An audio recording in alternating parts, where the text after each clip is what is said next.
Are you serious? Are you serious? Well, folks, this is the situation. Absolutely. President Donald J. Trump, this trip is about a ground invasion of North Korea. It is absolutely, he is sending a message everywhere he goes. Japan, South Korea, China, Vietnam, to Russia's President Putin when they meet, the Philippines, that this is all about the fact that he is not afraid to send in ground troops to destroy Kim Jong-un's nuclear facility. Matter of fact, the Pentagon just released a report that only a ground invasion can destroy North Korea's nuclear program. Now, nobody wants a ground invasion, including President Trump. But he has to say he's willing to do it. If you really legitimately think that Kim Jong-un is going to just lay down his weapons, you have to be able to play that card, and then you must be willing to back that up if need be. Well, after a top Pentagon official said the only way to destroy North Korea's nuclear weapons program would be through a ground invasion, a senior Senate Democrat urged the Secretary of State, Rex Tillerson, to stay the course and achieve a diplomatic solution to the crisis. Matter of fact, in spite of President Donald Trump's, threats to North Korea, but Trump's got to threat, or your diplomacy has no teeth. I don't think these people Dianne Feinstein has no clue, okay? She has no clue to negotiations. When you're negotiating, the other side has to know that you will pull the trigger.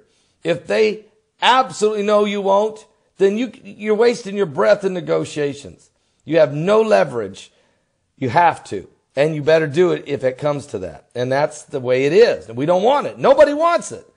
But it may be what ultimately happens. And it is, I actually believe Trump is preparing for the ground invasion. Now, the situation is very, very, very troubling for all of us. The worst alternative is war. We all know that, and I'm praying against it.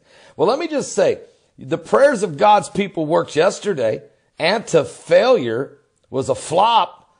It fizzled. It failed. I mean, are you serious? It was not the anti-apocalypse, the antifa-apocalypse like they said. It was the anti-failure. Well, prayer changes things. You, the viewers, the members of this amazing online church, all of you, because you're willing to stand in there and intercede in prayer. Now I need you to do it again, all of us.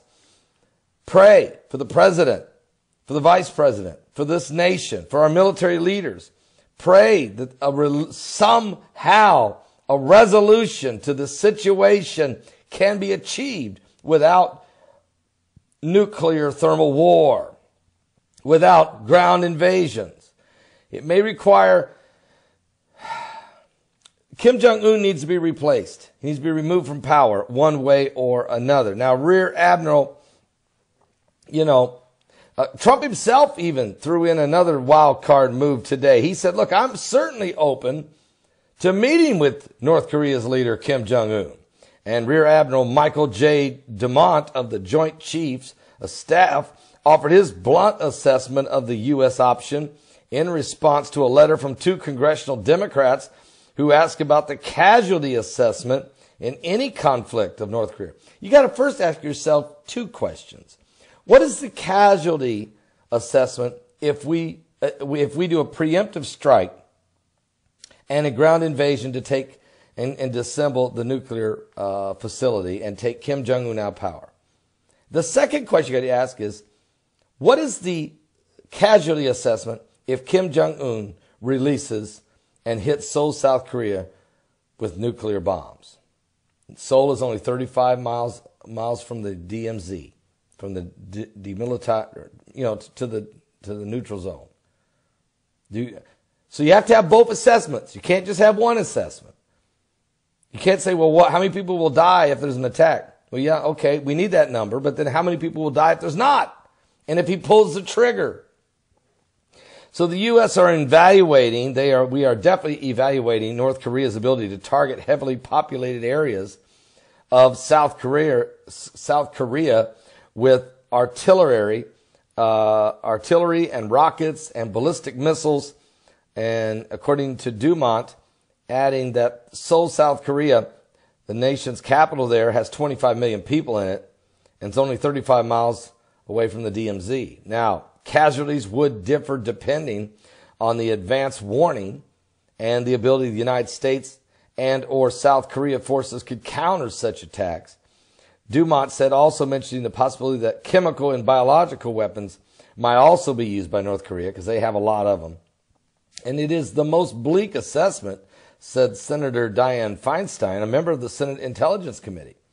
She told CNN State of the Union, I've spent a lot of time reading the intelligence. I've had an opportunity to discuss the situation with the Secretary James Mad Dog Mattis. I believe that an outbreak of war would kill hundreds of thousands of people. She's right. But what's the alternative? What if he pulls the trigger? What if he fires off 5 nukes at once? What if one goes to Seoul, South Korea, one heads toward Tokyo, one heads toward Guam, one heads toward Honolulu?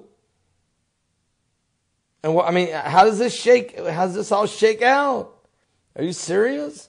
So pray for the president, pray for our men and women in uniform. But notice what Trump's doing. He went to the war memorial, then he went to Japan, met with our troops there. He's going to meet with our troops again in Seoul, South Korea.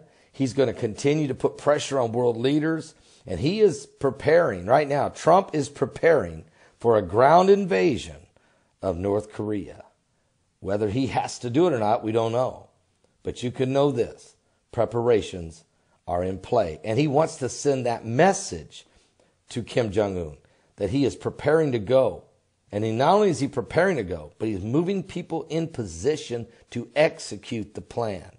That's the only way that Kim Jong-un, if he does come to his senses, if he has any senses that he can come to with, will say, I better do something.